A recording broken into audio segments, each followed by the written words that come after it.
میں ہوں ڈاکٹر مون، امید ہے آپ سب خیریت سے ہوں گے۔ آج جس ٹاپک پہ ہم بات کرنے جا رہے ہیں وہ آج کا بہت ہی اہم ٹاپک ہے۔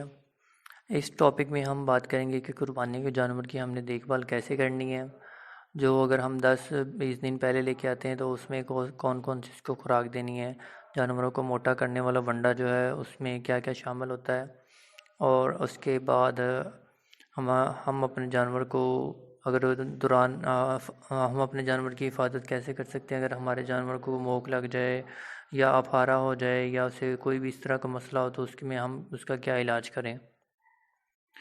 تو دوستو، اگر تو جانور اس سے چند ماہ پہلے خریدنا ہو تو کمزور مگر تندرست جانور بھی خریدنے میں کوئی حرج نہیں ہوتا، وہ سستا بھی مل جاتا ہے، اور اگر اس میں اور متوازن خوراک دینے پہ وہ جلد موٹا بھی ہو جاتا ہے۔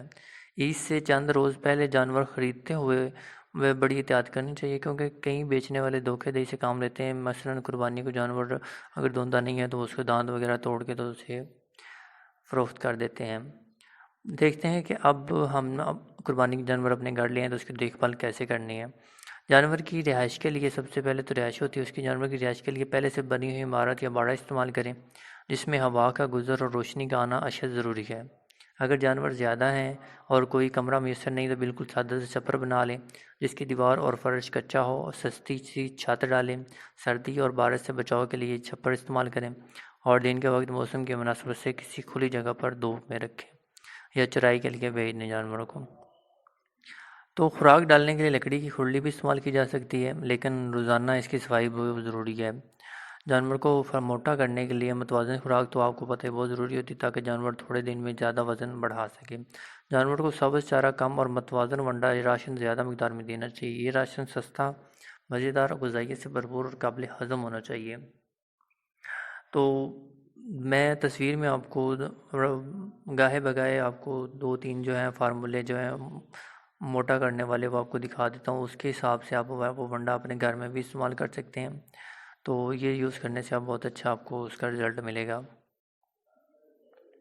تو دوستو، آئیے آگے ہم ان کی دیکھ بھال کے بارے میں کچھ اہم مشورے ہیں وہ جانتے ہیں، جس میں باڑے کی تعمیر، جانور کی خرید، خوراک کا خرچ وغیرہ کا ریکارڈ رکھنا چاہیے، تاکہ پتہ چل سکے کہ ہمارا جانور کتنا خرچ ہوا اور کتنا منافع ملا ہے۔ چونکہ جانور مختلف جگہوں سے خریدے جاتے ہیں، اس لیے کم از کم 1 ہفتے تک دوسرے جانور سے الگ رکھیں، تاکہ اگر کوئی بیماری ظاہر کرے تو اس کا فوری علاج کر سکیں۔ باڑے صاف، خشک اور گندی جگہ سے پاک رکھیں۔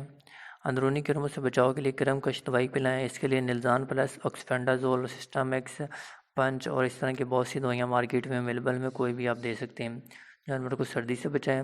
بیرونی کرموں سے بچانے کے لیے جوؤں، چچڑوں اور وغیرہ سے بچاؤ کے لیے کرم کش دوائی ملتی ہے، جس کو نیگاوان بھی کہتے ہیں، سیگاوان بھی کہتے ہیں، سیپرمیتھرین بھی ہوتی ہے۔ یہ دوائی 1 گرام 1 لیٹر پانی میں مکس کر کے تو اس سے نہلائیں جانور کو۔ اگر خارش کا مسئلہ ہے تو جانور کو ایورمیکٹن کا ٹیکہ فی ایم ایل 50 کلو گرام جسمانی وزن کے حساب سے لگائیں۔ مختلف بیماریوں سے بچاؤ کے لیے اپنے جانور کو حفاظتی ٹیکے لگوائیں۔ اگر کسی جانور کو کوئی کتا وغیرہ کاٹ جائے تو فوری اینٹی ریبک ویکسین جو ہے وہ لگائیں۔ اس مقصد کے لیے ریبیسن 22 ٹیکہ کاٹنے کے فوراً بعد، پھر 7ویں دن بعد لگتا ہے، پھر آخری ٹیکہ 21ویں دن بعد لگتا ہے۔ جو ان کٹروں بچوں کی اس کی پہلی خوراک 4 cc ہے، تیسری خوراک 3 cc ہے۔ خریدے گئے زیادہ تر جانور چونکہ چارہ کھانے کے عادی ہوتے ہیں، اس لیے انہیں چارہ متوازن خوراک راشن کی طرف آہستہ آہستہ لائیں، یعنی کہ شروع میں ان کو وہ راشن تھوڑا سا کم دے، چارہ زیادہ دے، پھر آہستہ آہستہ چارہ کم کرتے جائیں اور راشن کی مقدار بڑھاتے جائیں۔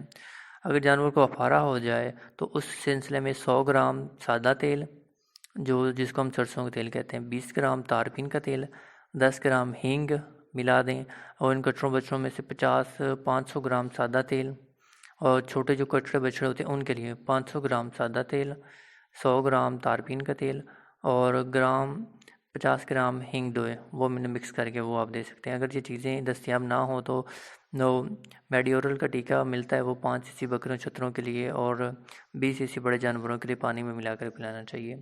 اگر جانور کو چرائی کی کرائے جائے تو سبز چارہ نہ دے، صرف ونڈے پر رکھے تو بصورت دیگر چارہ بھی کھلایا جا سکتا ہے۔ تازہ اور صاف ستھرا پانی 24 گھنٹے ہمیں دینا چاہیے، اور جو کھرلیاں ہیں ان میں نمک کے ڈھیلے رکھنے چاہیے۔ بکروں اور چھتروں کو الگ الگ رکھنا چاہیے۔ اگر کوئی جانور چارہ کم کھا رہا ہے تو ان کو اسٹامک پاؤڈر 20 گرام بکروں چھتروں کو اور 100 گرام جو ہے گائے بھینس کو گڑ میں ملا کر 3 دن تک لگاتار کھلانے سے ان کا یہ مسئلہ بھی حل ہو جاتا ہے، یعنی کہ معدے کا کوئی بھی مسئلہ ہو تو آپ یہ اسٹامک پاؤڈر استعمال کروا سکتے ہیں۔ اگر جانور کو کھانسی نزلہ زکام ہو تو سلائن الائچی بازار سے مل جاتی ہے، وہ گڑ یا شیرے میں ملا کر دیں۔